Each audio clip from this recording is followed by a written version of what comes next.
Hi అండి. వీటిని పునుగులు అంటారు. ఇడ్లీ పిండితో తయారు చేసుకోవచ్చు ఈ పునుగుల్ని. మనం ఇడ్లీ వేసుకున్న తర్వాత ఒక 2 రోజులు అయిన తర్వాత పిండి పుల్లగా ఉంటుంది కదా, మూడో రోజు ఇడ్లీ చేస్తే పుల్లగా పచ్చిమిరపకాయలు, ఉల్లిపాయలు, జీలకర్ర, కొత్తిమీర, కరివేపాకు ఇవన్నీ వేసుకున్న తర్వాత మైదా పిండిది మైదా వేసుకోవాలి.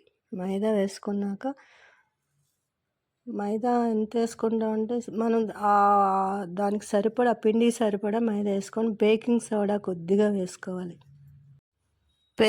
ఇది పెరుగు కొంచెం వేసుకున్న తర్వాత కొద్దిగా వాటర్ వేసుకొని కలుపుకోవాలి. బాగా మిక్సింగ్ చేసిన తర్వాత ఒక హాఫ్ అన్ అవర్ అలా మూత పెట్టేసి ఉంచేస్తే మంచిగా గుల్లగా పులుస్తుంది. కాస్త పెరుగు వేసాం కాబట్టి కొంచెం పులుపు వస్తుంది అనమాట. హాఫ్ అన్ అవర్ అట్లా పెట్టేస్తే బాగా ఆయిల్ హీట్ అయినాక ఇలా వేసుకోవాలి, చిన్న చిన్న పునుగుల్లాగా. ఇవి పునుగులు అంటారు వీటిని. చాలా బాగుంటాయి. మినపప్పు కదా, మినపప్పును ఇడ్లీ రవ్వ కదా, భలే చాలా క్రిస్పీగా వస్తాయి అన్నమాట. చాలా బాగుంటాయి. ఇలా వేసిన తర్వాత గోల్డెన్ కలర్ వచ్చేసాక తీసేసుకోవాలి.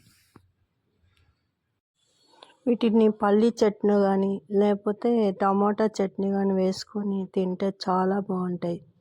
చాలా టేస్టీగా కూడా ఉంటాయి అన్నమాట. మనం బయట కొంటాం చూసారా, బండి దగ్గర ఇట్లా అమ్ముతూ ఉంటారు బయట, అలాగే వస్తాయి అన్నమాట. క్రిస్పీగా వస్తాయి, చాలా స్మూత్గా కూడా ఉంటాయి అన్నమాట. మెత్తగా కూడా గుల్లగా వస్తాయి బాగా.